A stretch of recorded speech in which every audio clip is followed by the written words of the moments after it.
Hello and welcome to Breaking the Paradigm.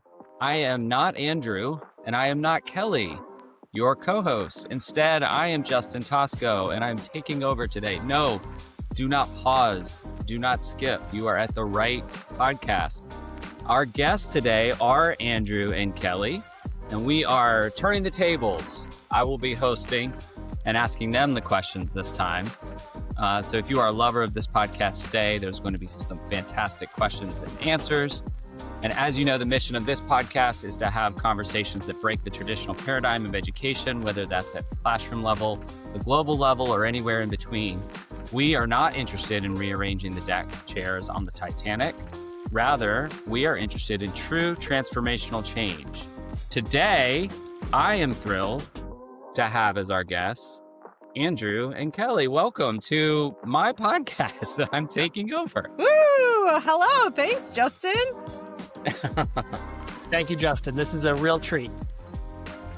So as we were talking about before we hit record, this is now the fifth time I get to join Breaking the Paradigm. And for the folks that can see this on video, I have edited the nice mug that Andrew and Kelly sent me, the Breaking the Paradigm mug as a thank you gift for coming on. It did say 3 Timers Club. I am now officially in my own self-made 5 Timers Club. And we are here turning the tables on this podcast because Andrew and I had a conversation not long ago on the phone where we were just catching up and chatting about something totally unrelated to the podcast. And it was meant to be, a 10 or 15 minute phone conversation that quickly turned into 30, 45 minutes because I found myself asking him all sorts of questions about the podcast and his business and how he keeps up with things and how he and Kelly collaborate. And towards the end of the conversation, I said, you should do this on a recording. You should make a podcast out of this. And you should invite me back to ask you all these questions. So I am here as a super fan. It's not often that you get to come on to a podcast that you love to listen to and ask the hosts all the questions you've been thinking about. So I thought about this in advance and thought, what would it be that most people that love this podcast might want to hear? And what are the burning questions that I have? And so today, Kelly and Andrew have a little bit of a preview of some of the things I was hoping to ask them. And then we'll maybe play a game and have some fun surprises, but excited to get the conversation going. As usual, I start my appearances on Breaking the Paradigm by talking way too long at the outset and taking up all the space.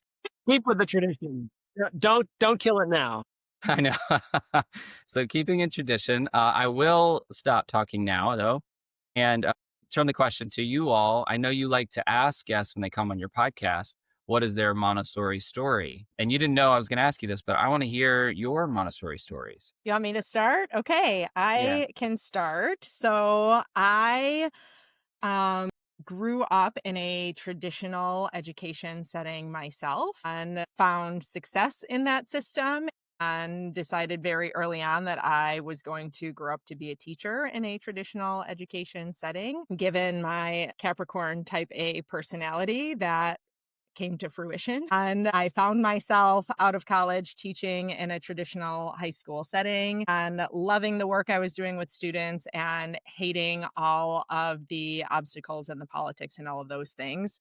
And when I decided to start a family of my own, I swore off teaching and started looking into other options after deciding that I would spend a few years staying home and parenting my own children.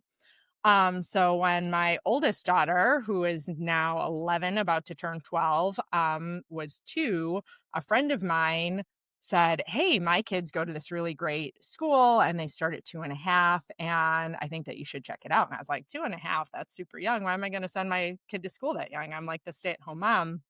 And it was our local Montessori school. And that was the first time that I had ever heard of Montessori at all. Didn't know then that it was a person that we were talking about, right? It was just this school that really, in my mind, I kind of categorized, I think as a lot of people do, as an early childhood, as like a preschool type of thing. So that's where it started for me. And when we enrolled my daughter, started her at 2.5, half day, all the practical work, snack work, come home for lunch and nap and all of that. it was expected that you would enroll your child for the full developmental cycle. So the school actually had parents sign like a philosophical agreement that the kindergarten year is the most important, well, not the most important, but is an equally important part of a primary experience. And so you are committing to that full cycle and keeping your kid there. And I remember signing this paper. I hope that nobody who knows me in real life hears this and being like, yeah, well, let's see you try and force me. Like, I'm gonna like I live in the house that I live in because it's in a good school district. Kindergarten's gonna roll around and I'm gonna put my kid in the good public school kindergarten program. Okay, well, so now kindergarten time rolls around. I'm like, okay, fine. We've been here 3 years and I see it. Okay, but so we'll stay through kindergarten, but first grade, public school system. But then I was an active community member in our school, and I was asked to offer some support to our elementary classroom. Looking back, maybe this was more strategized than I realized it was during a busy time of year. And after spending, I spent, I think it was 3 weeks, but it was probably after the first or second day that I was immersed in this elementary classroom that I went home and was like, dang it, we have to stay. And then, the rest, I guess, is history. So then we decided that we were in it to win it in terms of my kids being enrolled there. And once I made that decision, given my background in teaching high school level, I wanted to observe in our adolescent program at that school. And it was amazing. And I immediately recognized that it was so much of what I had loved in teaching and so little of what had been wearing down on me. And that observation wrapped up with the current, at that time, adolescent program director saying that they were looking for a math specialist, which just so happens to be my area of expertise. And my heart kind of skipped a beat. And I was like, oh man, this is the thing, this is the place. And so I started working there, and now my whole family goes there. This is my 8th year, and now I'm the adolescent program director and doing all kinds of great things. And now I don't know how I ever feel like Montessori is my whole life now, and I don't know how I ever lived without it. So now I've done too much talking. There's my very lengthy origin story. See, it's not so easy. It's not so easy. I can't wait to see you sweat. All right, Andrew, keep it short. I have no sweat about talking too much on a podcast, actually. So you know what? I'm just going to take the floor. So I've shared parts of my origin story before, and I think I want to tell maybe a different part of that story. Longtime listeners will know that I was a Montessori student, and I know Justin knows that because we've connected over it. And being in the really small Montessori school I was in Western Massachusetts, and being in that close-knit community really set me up for it, completely guided my trajectory and disposition toward life and learning and continued engagement in the world. And at that point, and then when I went to middle school and high school and college, I had no idea that I, wanted to necessarily be a teacher or work in education. I remember a moment when I was a freshman in high school, and it was the end of the term in my Algebra 1 class, and we were doing a review, and I was at the review, and I was teaching the rest of the class some of these review problems. Kelly, you've never even heard the story. And I was doing such a great job that my math teacher, who was also my advisor, said to me, "You should really consider teaching." And I never did. And there was this funny thing where, on the one hand, in high school, we loved our teachers.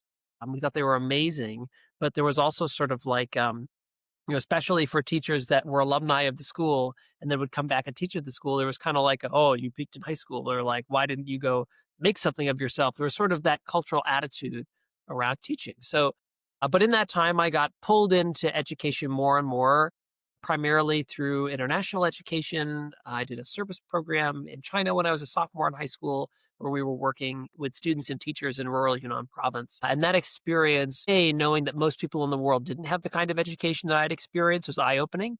Growing up in Western Mass, you don't see so much of the world there, but then having the experience to travel the world and realize what most of the world experiences on a day-to-day basis in terms of education, and realizing how much little time and money was needed to actually make a difference in someone else's life, was eye-opening to me. And that really set me on a trajectory into this work.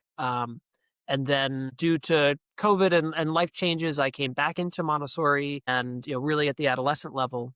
But one of the things that as I think about my origin story, as it's changed since I've gotten into Montessori, I'm now the director of education at a Montessori high school in my day job. And I think that what we often do really well in Montessori, not everywhere, but often, is we're great at preparing environments for young people where they can really grow and be all of who they are and experiment and fail and try again and have gentle reflection and coaching from an adult.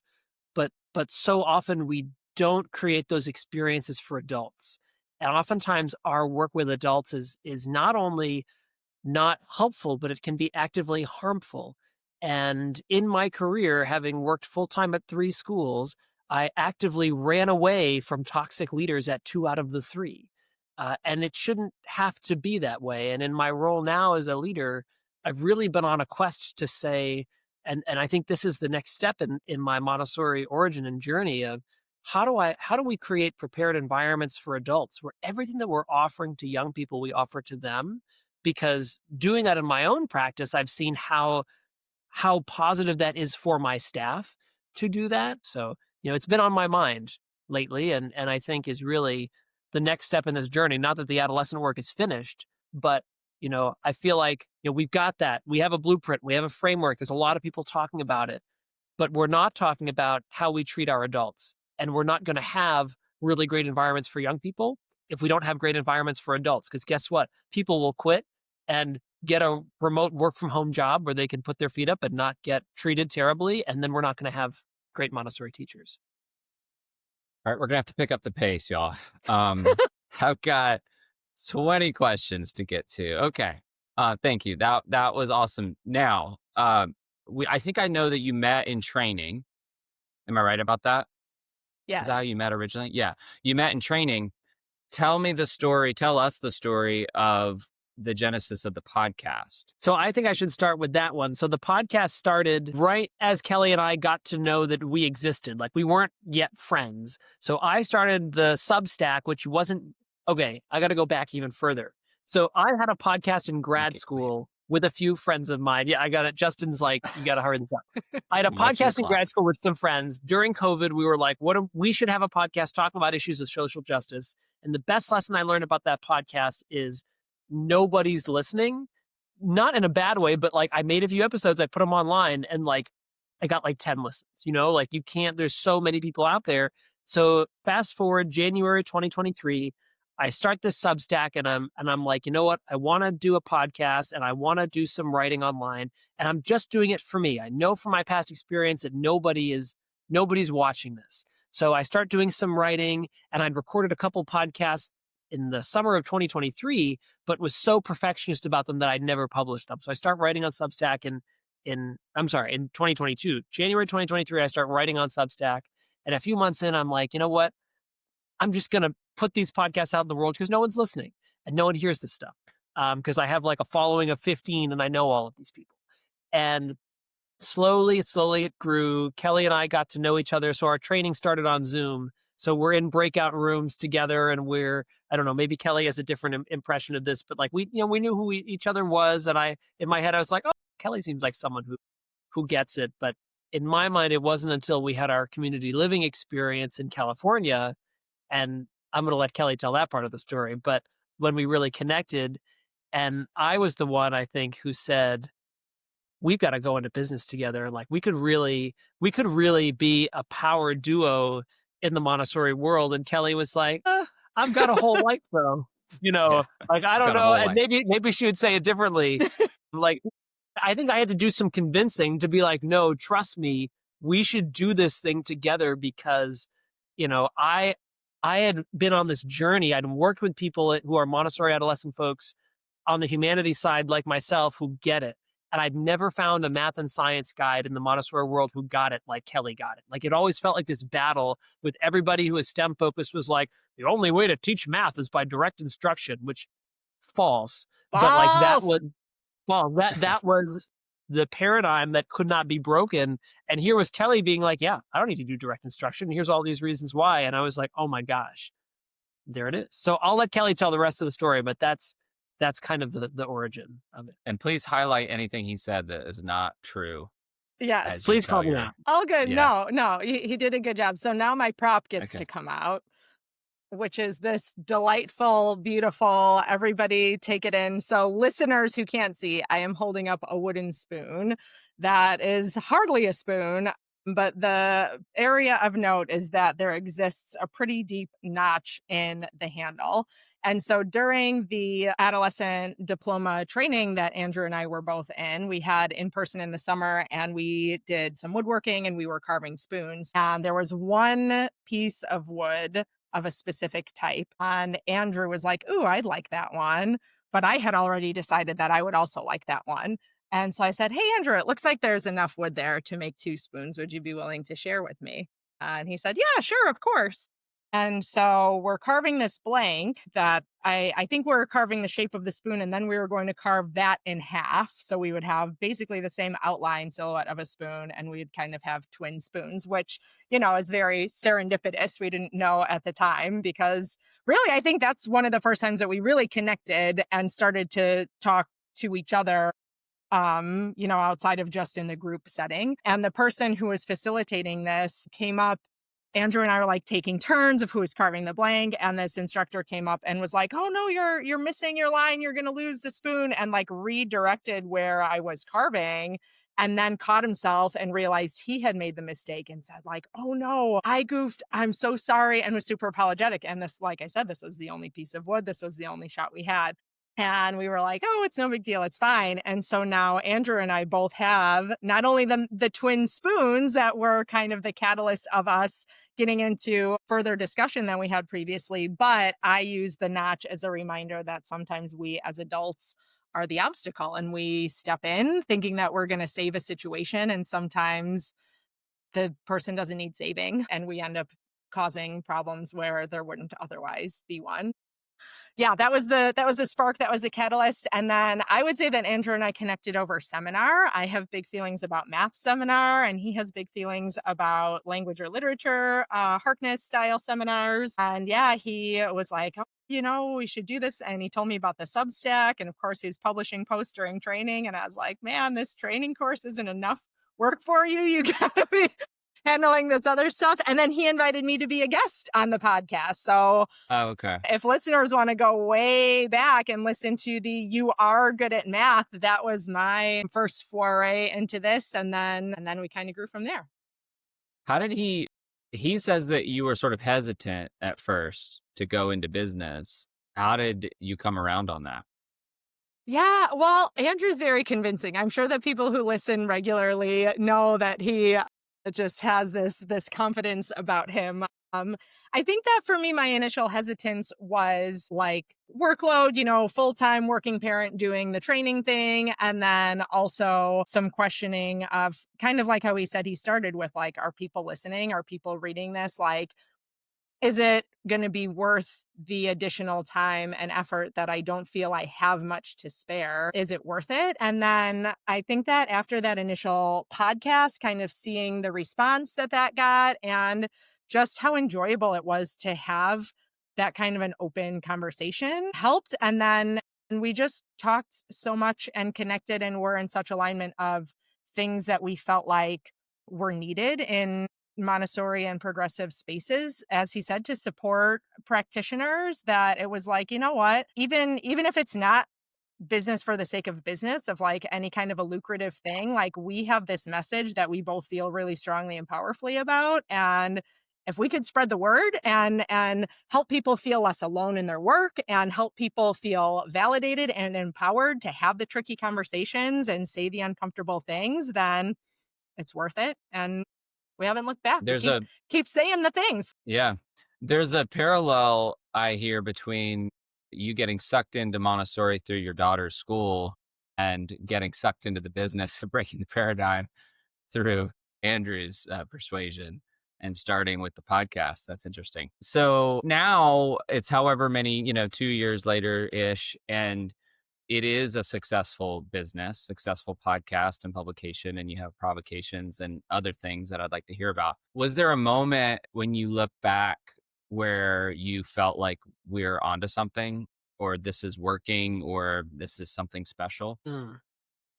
I mean, I would say when I'm a numbers person, and when I started to see how many people were reading and listening, and got a glimpse at what that data looked at, and saw kind of what that growth was, is what really helped me realize, like, oh, we are reaching people and they are connecting with our messaging, and it's clicking for folks. So uh, I think that paired with, I think Andrew and I have a good complement, like he said, of kind of our areas of expertise as teachers, as guides, and that has helped between the two of us be able to offer a pretty robust perspective on not only working with adolescents but also just being the prepared adults ourselves. So I don't know that it was a moment as much as just a recurring sense of feeling affirmed in what we're doing, and seeing that the data backs up that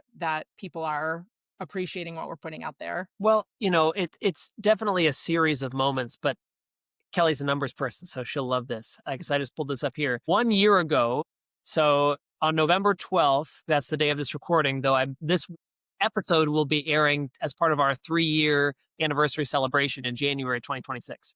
But 1 year ago of this recording, we had 168 Substack subscribers. As of today, Kelly doesn't even know this number. We have 705 Substack subscribers, and each podcast gets between 800, sometimes up to 900 and 1,000 listens per episode. So we Until this really one. Just gonna sink the ship. There goes the Titanic. Yeah. As soon as they hear my voice at the start, they're like, "What the hell just happened?" Delete.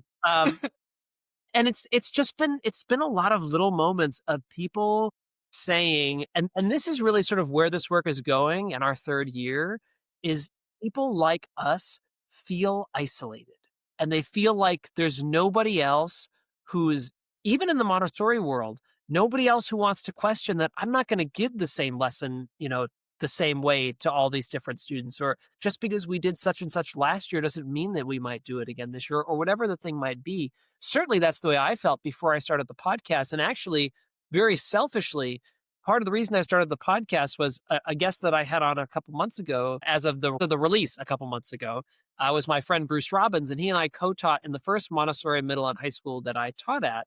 And he and I would talk about education all the time. He'd been in the field for 35 years. We had an informal book club. We'd get books and about education and read them and talk. And I'd go to his house on Saturdays. We'd have barbecues. It was great. But then we both went to different schools. I never had anyone else who was like that. So I started the podcast to have these great conversations. But then little by little, people would come up to me and say, "Oh my gosh, I'm not alone. I feel the same way. I didn't know anyone else felt that way." And that's really where we just launched, and we're going to be there will be some surprise new announcements in January. So when you hear this episode, definitely be on the lookout for those surprise announcements. But our online community, the Paradigm Breakers Collective, is all about how do we find ways to bring people together to break through that isolation. I was just facilitating the IMC Leadership Forum today, and a participant wrote in the chat, unprompted, "We need to stop rearranging the deck chairs on the Titanic." And I'm like, "You listen to the podcast." It was the coolest thing. And really, I think when it's working, the more signals I get that this is resonating with people means that my original thesis was true. It's not that I'm the only one thinking this way. It's that we're not hearing these voices because they're not part of the mainstream. They're not part of major profit producing industries that, get all this money from the status quo. And so those voices are snuffed out, and breaking the paradigm has been that place to say the hard thing, to say the uncomfortable thing that actually resonates with real practitioners in the field. Because, and the last thing I'll say is, even in the Montessori community, at one school that I worked at where I created an adolescent program with one other person, we did not get along. And we had very different philosophical views on what it meant to be, well, she didn't really want to be Montessori at all, but it felt like this pull. And I'm like, this person I'm spending all this time with trying to build this Montessori program doesn't even want it to be Montessori. And that isolation was really hard for me professionally. And I think that this has really helped others who, might be in similar circumstances. What's the biggest thing you've learned since starting the podcast? I would say that the biggest thing I've learned, not to be repetitive, but is what Andrew has just said, is that I'm not alone in this, that we are not alone in this, and that there are way more people out there than I realized. I spent the first few years when I was an adolescent practitioner feeling pretty siloed, feeling like my community of people that I could go to for a sounding board was quite limited. And I've been very fortunate to have opportunities to grow that community. But so many of us just want to feel connected. And also, I think there are more of us than I had realized who are thinking these same thoughts about wanting to push back on the status quo and wanting to work toward that, radical reform that Dr. Montessori talked about. But we're like, nobody wants to be the one to say it out loud. So to see how many people there are has been one of the biggest things that I have learned. I don't know that that's what you meant by that question, but that was my biggest Yeah. learning, I'd Yeah, say. absolutely.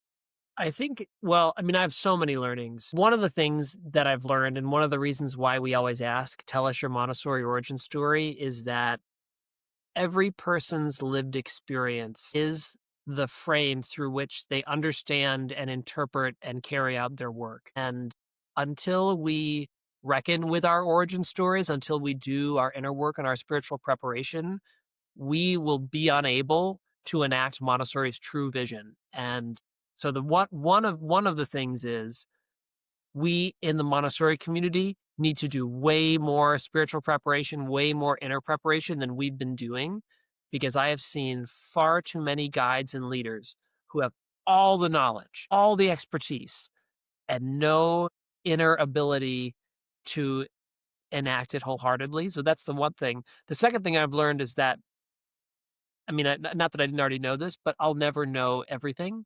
And every podcast, I learn something new, or I hear a perspective differently than the way I would say it. And I think that's the best part is Kelly and I aren't here. Like, this isn't a podcast where we're like, here's all the answers. I really don't like listening to most education podcasts because that's what it tends to be. Try this tip and trick. Here's this idea. And what I've found is that by being in the conversation with people, kind of like a Harkness seminar, ideas emerge in collective that could have never emerged from any individual on their own. And that type of learning is so powerful. And so I always, I think the more that we become more visible in the community, Kelly and I, and the more that we become seen as experts, quote unquote, the more it's important for us to share explicitly that we hold the beginner's mind, that we are here to say we don't know everything, and we have to continue to observe and think and rethink. And things that I say on a podcast now might be different in 6 months or a year because I'm continuing to learn and grow. And I think that idea has just continued to be reinforced with every conversation that we have. So that's all kind of like the high level stuff around why you do it, what you love about it. I would love for y'all to walk us through how the sausage gets made. Because it's one thing to say, like, we love being in conversation and learning in community and connecting with folks that are out there. It's another thing to do the hard work of making it happen. So, like, maybe could you tell me, maybe like walk me through the life cycle of a podcast from like thinking of the subject to inviting them to planning it to researching to recording to the whole thing until we hear it in our feeds? Yeah. So I realized when I was preparing to be on here that it has been too long since I have co-hosted a podcast because I mean life happens, right? I don't know how many listeners know that Andrew and I are both not only full-time adolescent guides, but also program directors and leaders in our places of full-time employment. So that makes it sometimes tricky to juggle all of the things. But yeah, there's a lot of logistical pieces that I think Andrew is probably more up to date on the current. So I'll pass the buck back on Well, over. wait, time out. I already know and have said this on recording before that Andrew is indeed a robot because there's no way that he could function as a human being doing all the things he does at the level he does it. So that's clear. So Kelly, this isn't the question about the life cycle of the podcast, but like as a mother and full-time Montessorian? Like maybe like just how do you how do you fit it in? Like how do you do it? Yeah. Well, the part of the reason why I've been on the podcast less is that I've been prioritizing trying to get 7 to 8 hours of sleep each night. Good for you. So, something's got to fall to the wayside. Yep. Yeah, I mean, I think that it's just it's so valuable both ways. Like, I see the value for other people, and it is still offering me such value in my life as a parent of a soon to be adolescent and as a practitioner myself, that I just have to it's one of those things for me where I just have to make the time. So like for today, it was trickier to coordinate 3 schedules than it is to coordinate 2, and so it was like, all right, I'm very fortunate to have a co-parent who is an active participant in our family. So it was like, hey, significant other, you got to take the kids to their activities today, and I got to squeeze it in and just make it happen. So, Andrew and I have a really great relationship when we have so many ways that we communicate. And I think that we both just are really good at being flexible and coordinating where we can. So, working with Andrew makes it easy, but ultimately, I mean, sometimes my kids are in here when Andrew and I are having the like behind the scenes business things. Like Andrew's basically an extension of my family. He knows the kids. My spouse will come in and they wave at each other and all of that. So Right. it's kind of embedded in my life. I don't know that there's a better way to fit it in other than it's just such a big and valuable part. All right, Justin, you want to hear how I'm a robot? Yes, please do tell. Can I Please just use say your robot voice. Andrew response? the the moment I knew, and Kelly and I are in conversation not quite every day, but like almost every day, or sometimes we'll go like a good 2 or 3 weeks where we're like in some kind of conversation every day. And I knew that I, I had to check in with Kelly to make sure I wasn't like being overbearing when I showed up in a Mad Libs that her kids were doing on vacation. And she sent me a photo No, like, wow, you really are part of the family now. And I was like, oh no, God, she's it can't probably escape. Yeah. um, It's true. especially because then like last year when we were at the Ames conference together, I stayed at Kelly's house. And so like there's that aspect of it. But the core principle, you might not believe this, Justin. You might say, Andrew, you're making this up to make yourself sound better. But the core principle of our organization, Developing Education, is that we work on California time. And that's because our in-person part of our training was in California. So that's where we started this work. The idea is we're not here to do this to stress either of us out. It doesn't mean that there haven't been some times that have been stressful, particularly the first release of Provocations. We were like editing it hours before it eventually got released, minutes before. But that has been our core principle is if something is too stressful, we'll just not do it or move it or find a way that we only want to do this sustainably. And so I think that we have like with that as the understanding, there's this can move around life, not the other way around. Now, it's also true that in my living situation where I've got 2 cats and a wife who's in law school, I've got a lot more time on my hands to do these kinds of things. I'm also trying to really be better about choosing just the things that are most important and not literally doing work all the time 24/7, because I also don't just work my full-time job. I also have, part-time stuff and working in higher ed and consulting and like all of that. But the way the sausage gets made is actually rather unglamorous, because, well, not unglamorous, but the reason why I like doing this podcast is because I don't know what to expect when I log on. So when we're finding guests, or when I am in conversation with someone and I think, oh, I should ask you to be on the podcast, it's usually just because I find that person or their idea is interesting. Rarely will I say, come on to talk about X thing. Often I'll say, I want to have a conversation with you on the podcast. And we send people a podcast planning document for them to add some things they might want to say. Most guests don't add anything. I've had some that have written like multiple pages of narrative, and I'm like, oh, well, don't do that. But I will often go into a podcast, and the only thing I'm prepared to ask is, tell me your Montessori origin story. And, an hour to 90 minutes later, we have an episode that I walk away from going, oh my gosh, like that's just incredible. And because I think that's sort of the problem of our modern world. Like, we have this idea, like, never go to a meeting without an agenda, and it's always got to be an education. We have the standard and the outcome, and everything has to be pointed at the outcome. And that's not the way at all that I think education should work, that I think society should work, and certainly not how the podcast works. Like, I don't have an objective out of every episode other than to have a really good conversation. And if I have a really good conversation, it doesn't matter what it's about, because it will be a product of whoever the people are in the conversation, and therefore will be interesting to someone listening. Because I've heard so many mechanistic style podcasts where it's this, pre-planned Q&A, and you can tell people are just reading off of pre-planned scripts, and it's not enjoyable. So then the podcast gets recorded. I find a little piece for the introduction, and as I record podcasts, I note moments that I think might be interesting. I send it to our editor, Dragon, who's awesome. And a couple days later, or a couple weeks if he's on vacation, it depends, he sends me back a finished file. I get it, do a short write-up, queue it up on Substack, and there it goes. I really do.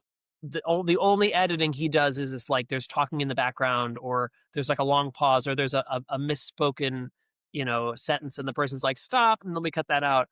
But otherwise, it's almost entirely organic and raw, because we want to invite people to the living room, into the staff room, and have them have that conversation with us. All the ums, ahs, misspokens. Oh wait, let me say that another way, because that's what There's so much of people polishing themselves on the internet, but we want to be real. We want to be authentic. We don't want to be some polished TikTok friendly thing. We want people to hear the real conversation.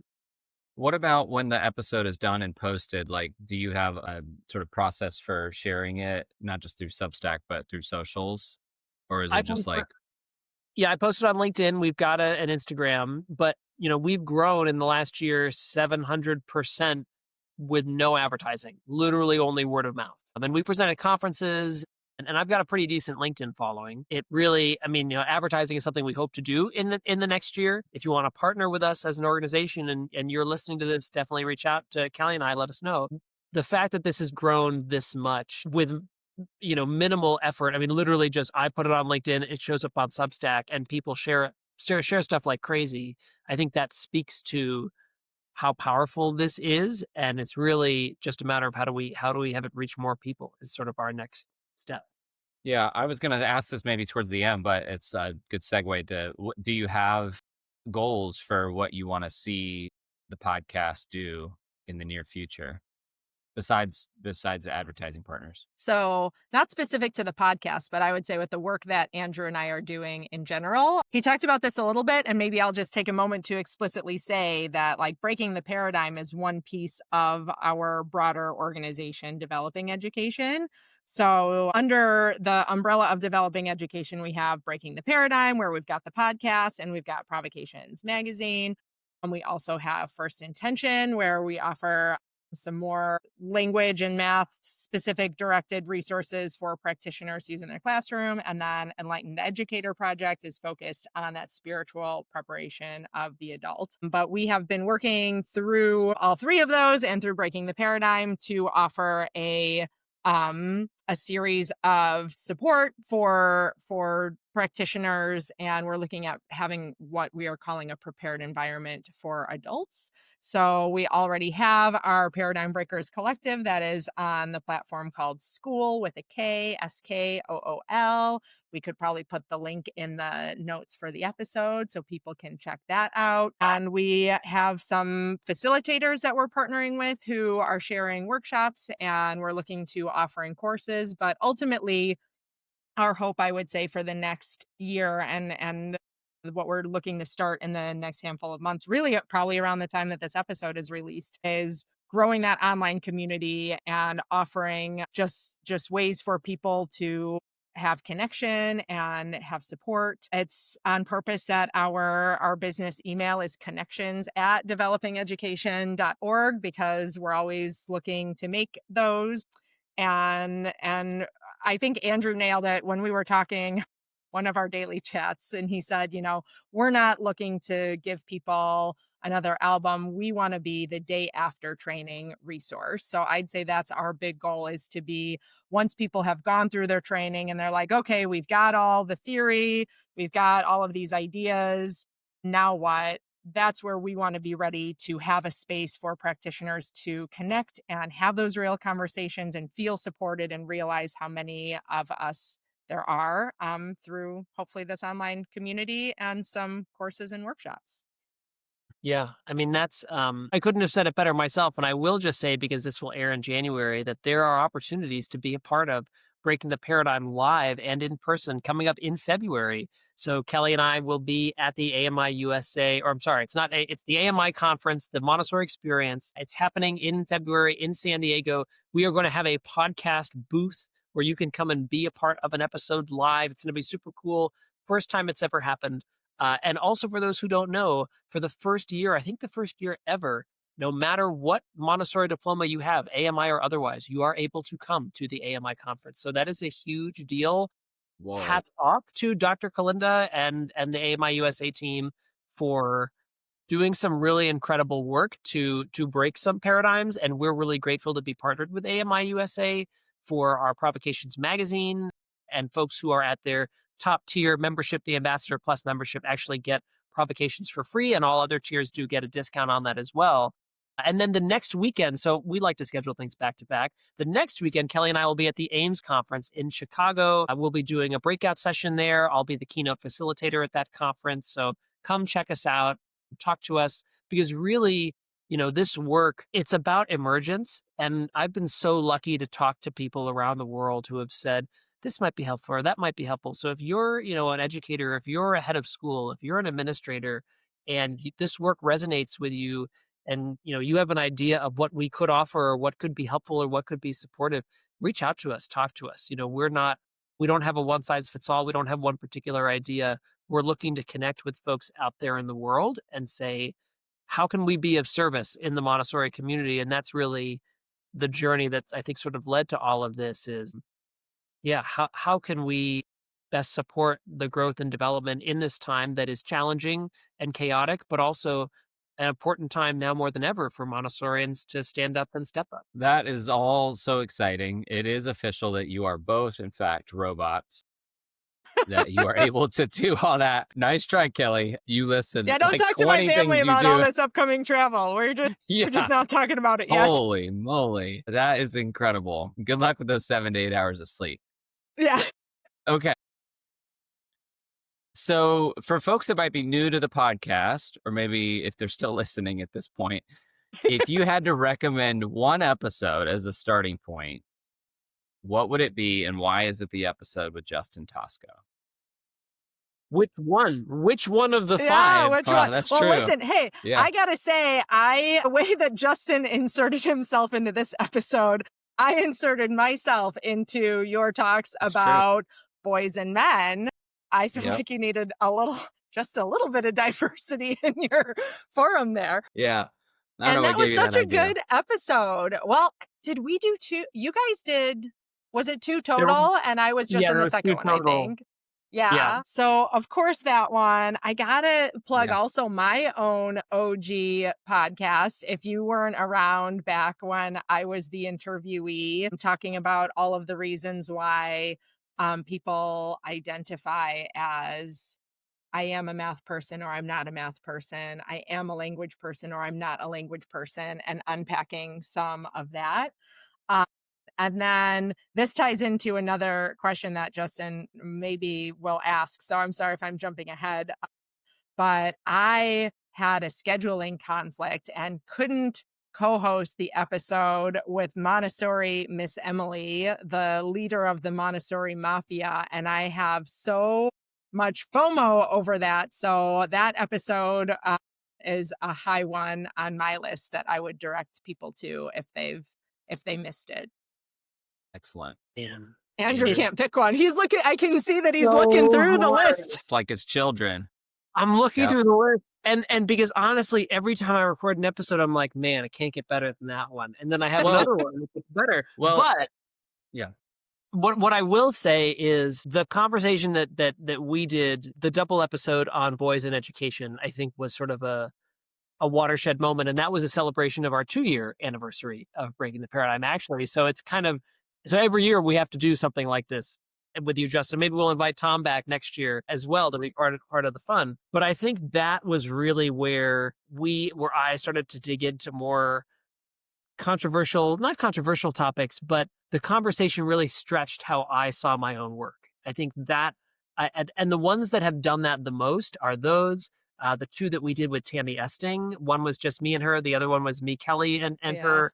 And Tammy blows my mind every time that we speak. I'm going to name like 6 episodes, and you're just going to have to deal with it because I'm the guest.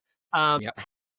I've had a head of school reach out to me that she has used 2 of her podcast episodes as like professional development materials, and those, both of which I love, are the one with Taylor Henry on how we're fostering compliance rather than autonomy with adolescents, and the other one is with Dr. Ben Freud from the Green School Bali, the idea of learning as contribution. And that one, Ben is such a deep thinker, and that one also stretched me and my own ideas. And also, I've been lucky to have a couple folks who are in the doctoral program at University of Wisconsin River Falls as guests. One of them, Karen Kelly, her research on complexity theory and Montessori was also like a mind blown moment. Like it was, I remember listening to her and being like, oh my gosh, like this is possible. But really, for those that are listening who were guests on episodes that I didn't mention just now, I mean, there's no, I really can't pick because they're all so unique. And I think that's what I enjoy is no 2 podcasts are ever the same. And if they were, I would have been bored by now and I would have stopped. Yeah. Yeah. All right. So how about like when you think about your white whale guests, like if you could pick anyone to have on, let's assume you can't have Maria herself, and you can go alive or dead or both if you have one of each, but like anybody you ask is going to be on the podcast guaranteed. Who is it that you'd pick? I see. Are you looking at your bookshelf, Andrew? I am looking at my bookshelf. Yeah, I can tell. Well, Kelly, you have yours? I already have my answer, Okay. and it's Justin Tosco. Check. All right. I'll pay you later. Yeah. Done. Yeah. So my knee-jerk response is to say Britt Hawthorne. She's been somebody that I have mentioned to Andrew a few times. I love her work. And I don't know that we could get her, but if somehow this makes it to Britt Hawthorne's ears, we want you. Come and talk with us. Yeah. She would be great. Yes. I'll send her a text. Hey, thanks. I'm on it. I host this podcast now, so I'll That's right. You've got all the connections. You're our people. Yeah. You reach out to her people. Right, Justin? You can pick that all up and do you can send it to Dragon, the editor. Great. Thanks. Yep. I'm on it. I'll take care of all of it. Just send me your Notion board. Yeah. For me, well, I have one dead and one alive. Yes. The person who's passed would be Paulo Freire. And I knew you were going to say that. My advisor in grad school actually got to interview him back in like the 80s. And he has this like grainy VHS footage. I remember we watched it in class back in the day, back when I was in grad school. And I remember being like, wow, because he is his work has been so central to my understanding. And then the live person would be Alfie Kohn, because his writings and blog were pretty influential early in my career. I've read every single one of the blogs on his website, literally every single one. He has a podcast now. I think Alfie Kohn, if you're listening or if someone knows Alfie Kohn, you can forward this to him. I would love to do like a cross collaboration episode. And I will say that I do know that a long time ago, and I won't say where I heard the story, but a long time ago, he was invited to a Montessori event. Actually, before that, I was listening to him on the Human Restoration podcast, and the Human Restoration guys, Nick Covington and Chris McNutt, are awesome. If you haven't checked them out and their work, you should. But they had him on a podcast, and they asked him, if you had one type of progressive school to put your own kids in, which would it be? And he said that he would pick Montessori, but then he said, but they can be kind of cultish sometimes. And the reason why I think he said that is because I heard a story, and again, I wasn't there, that in the, I think, early 2000s, he was invited to a Montessori conference for like a panel or a one-on-one conversation on stage with David Kahn. And David Kahn got into a shouting match with Alfie Kohn over something apparently that was minutia related. So Alfie, if you are listening, we are not that way. We don't have that kind of ego on the show, and we'd love to talk to you. Unbelievable. Okay, those are really good answers. How about like, is there? You said you don't really listen to education podcasts, but maybe even early on when you were thinking about what you wanted this to be, or even now, like, are there sources that you go to for inspiration, or you say like, oh, we should do it more like that, or I wonder if we could add this to the show or to the business? Like, what do you look to for inspiration now? Well, for the podcast, the two shows that I listened to before and still listen to occasionally now as I have time are the Human Restoration Project podcast and the High Tech High Unboxed podcast, both of which I really enjoy. And it was Human Restorations Project's podcast when I was feeling very isolated and alone that made me go, oh, I'm not the only one who thinks this way. And at the time I had an hour plus commute from DC to Baltimore every day. So I just listened to one episode on the way to school and one episode on the way back from school. And I very quickly exhausted their entire library, which was a problem for me in my commute. But, they have a similar kind of emergent style, not exactly the same, but very similar. And then Nick Covington, their co-founder, wrote in the first edition of Provocations. And so I've been lucky to learn from them, and they're doing really important work about student voice and student autonomy, primarily in the public sector space.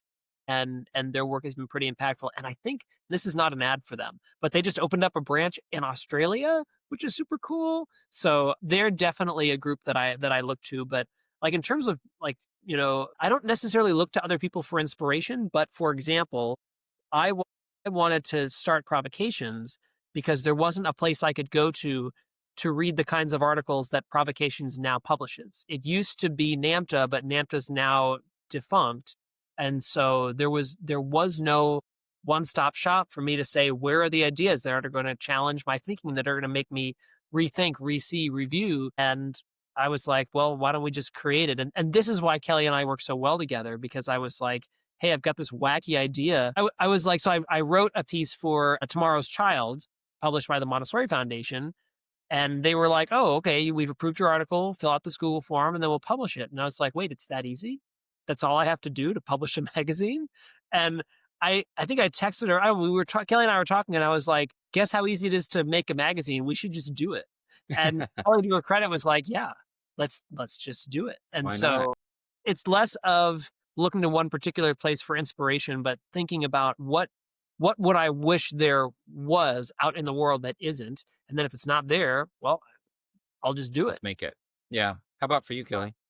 Yeah, I was gonna say, I mean, I primarily I consume like news podcasts, but I would say some sources that I like if I need to name names. I hear some good things from Lisa D'Amour, author of Untangled and some other books. So specifically about like adolescent development, and Adam Grant, who posts on social media about leadership things.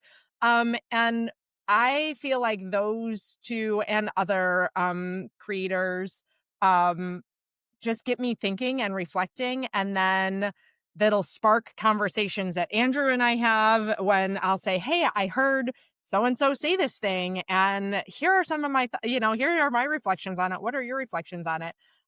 We did a whole podcast episode about the phrase stop expecting you from other people, and I forget if I feel like that might have been an Adam Grant thing. So nothing, again, there's no one source, but these creators, and as I'm consuming content things, I like to just follow accounts that get me thinking. And then a thing that I appreciate about the relationship that Andrew and I have and the way that this business works is that I can say like, hey, this got me thinking, and then that's all it takes to spark an organic conversation or a whole magazine. All right, I know we're running towards the end here, but this is an important one. If you had the good Dr. Maria Montessori herself on a podcast and you get one question, what would it be? I picked No two pressure. questions. I appreciate you giving us Okay, a heads up that's on fair. some of these questions in advance. Yeah.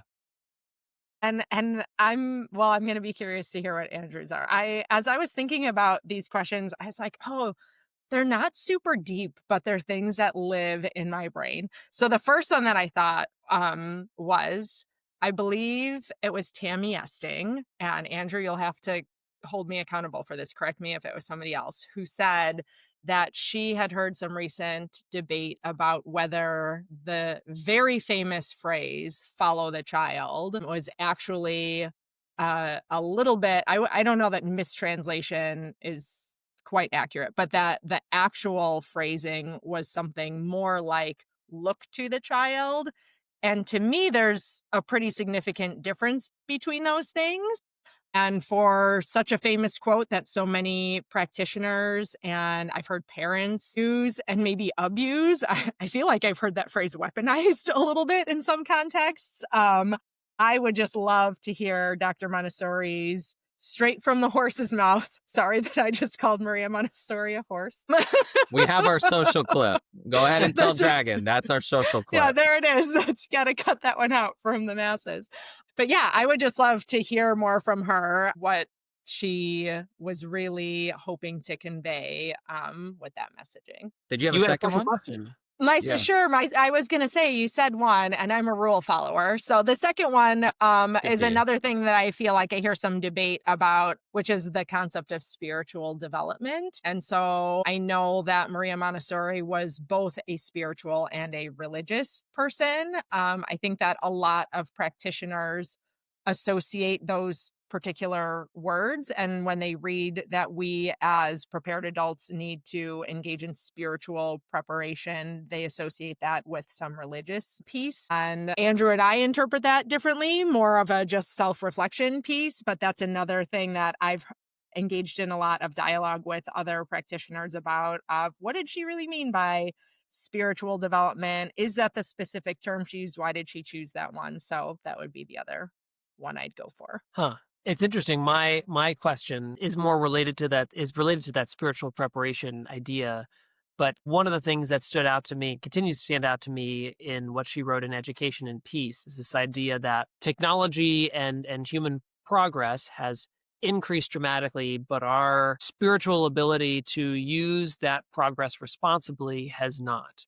And sort of her thesis was, if we prepare children with the inner preparation, if they become the new human who will not be the victim of events, but will be able to see and to transform them, that will change the course of the world. Well, Justin, you published, as of when this will be released, not that recent, but recently to right now, a great piece about why the Montessori movement has failed because of our lack of ability to really fundamentally change that reality that Montessori wrote about 100 years ago. And I would ask Montessori what the role, so if assuming she's here today, what the role of a school in her mind would be, not just as an institution that supports the inner preparation and grounding of young people, but that seeks to transform teachers, families, and communities, because this is not something we can wait 50 more years for kids to grow up and then fix. Like what does a true center for study and work that seeks to reorganize society across all ages right now, what would that really look like? Because I think that there's one of the things I was fascinated to see. So I visited the AMI headquarters in Amsterdam this summer when I was out on a trip there. And so I got a tour of Montessori's last home that she lived in. They had this beautiful architectural plan that she had for this huge school and training center and hub for innovation. Yeah, and I wonder what she would say about the changing role of schooling and how we can open that up to really see the radical change in society that she thought was necessary. And for you all individually, what is your Montessori hill that you'll die on? The soapbox that you can't get off of, that you feel like has to be shouted from a mountaintop? We've been working to keep this not too long this whole time, and you're going to wrap up by putting us on a soapbox? We haven't even done the game yet. We have to do the game, but we've got to get to the game. Non-negotiable. Yeah. Well, let's make this quick so we can get to the game. We'll try.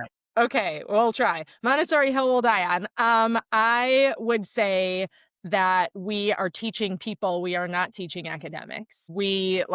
All of Dr. Montessori's work was based on her scientific observation of human development. And so we, as practitioners, people who are working with young people, whether in a formal academic setting or just in other contexts where we are acting as role models for young people, that we need to focus on the whole person and their natural development. That's why Andrew and I named our organization Developing Education. It's education for development. And I'm going to stop there because otherwise I'm going to step out of the soapbox. Okay.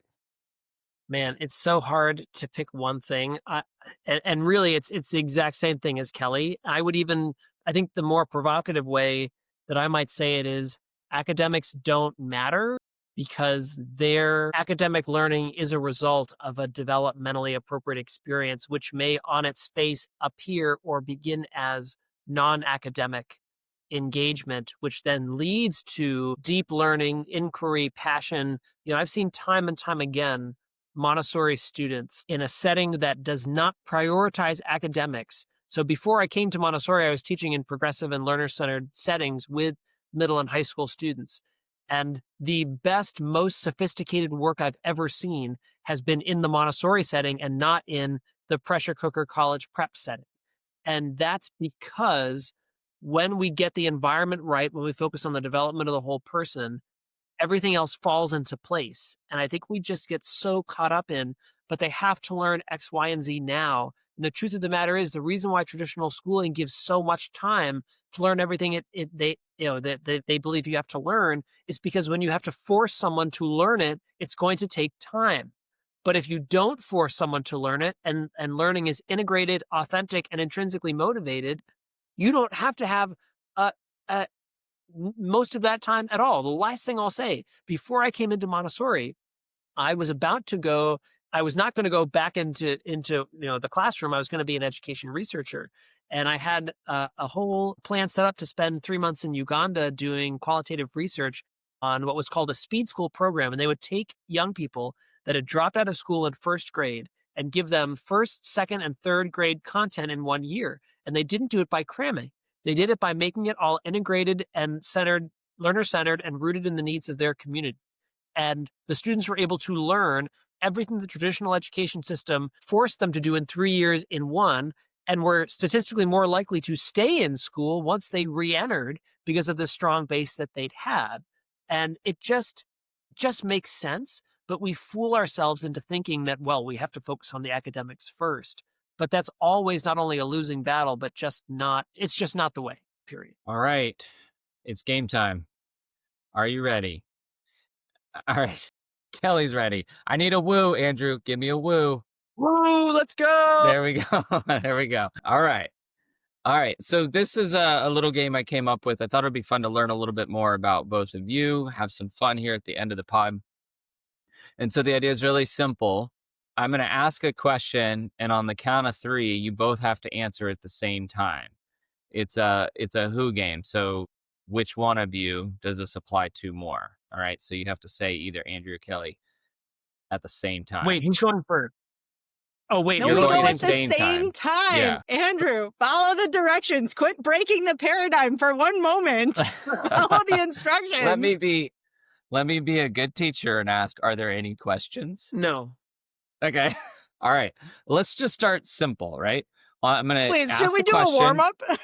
Which one of us understands the directions better? Yeah. 1, 2, that's 3. good. Kelly. Okay, good. We got it. All right, here we go. We're rolling. Who is the bigger perfectionist? 1, 2, 3. Kelly. Who would Maria Montessori like more? 1, 2. Andrew. Justin. Not an option. You didn't listen to the rules. Once again. Okay. Do we have to go back, Andrew? Can I offer you some additional support?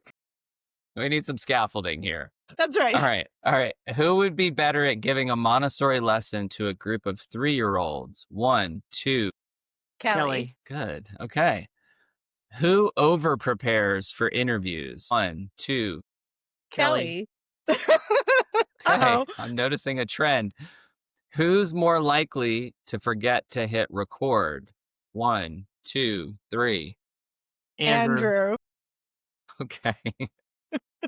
At least you know each other and agree. This Yeah. is good. Okay. Uh, who would win at a Montessori trivia night? One, two. Andrew. Andrew. Who is a better multitasker during recording? One, two. Andrew. Okay. We're both pretty good. Okay. We've Okay. even got the magic. See, we do talk too much. Yeah.